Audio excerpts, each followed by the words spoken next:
Tatanong ko po yung nahila po kong motor. Ano po? Ano po, June? Opo, nahila po yung motor ko. Pakiulit lang yung Hindi ko na po makuha.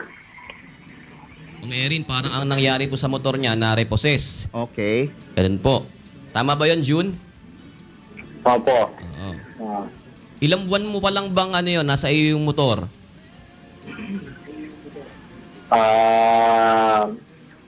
Almost 6 months po. June, bakit na repossess? Dahil hindi ka nakabayad ng monthly amortization? Oo, ganun nga po. So, ano nakalagay sa kontrata na pinirmahan mo, June? Bali po 3 years po yun eh. Hindi, pero kung meron kang hindi mababayaran na buwan, ano nakalagay? Ano yung penalty?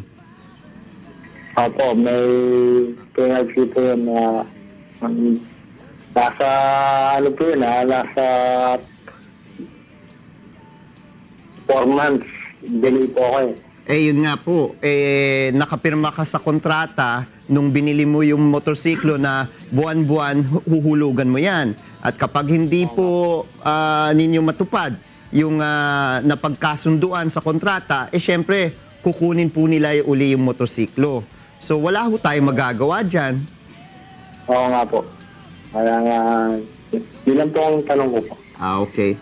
June, dagdag ko lang kung no. Sige. June, kasi kapag hindi ka nakabayad, nakapag-default ka sa payments mo, usually ang gagawin nung kumpanya, nung kinautangan mo, i-execute niya yung chattel mortgage. So, ibig sabihin nun, i-repossess niya, kukuhanin niya yung motorsiklo mo. Tapos, bibigyan ka usually ng palugit para makuha ulit yun.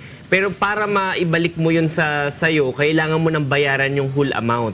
So dahil due and demandable na yung buong amount na yun na dapat babayaran mo ng 3 years, kapag hindi ka nakabayad o kapag nag-default ka, sa lagay mo for 4 months ka na naka-default. So, ibig sabihin, babayaran mo yung whole amount, babayaran mo yung processing fee, yung legal fees, etc.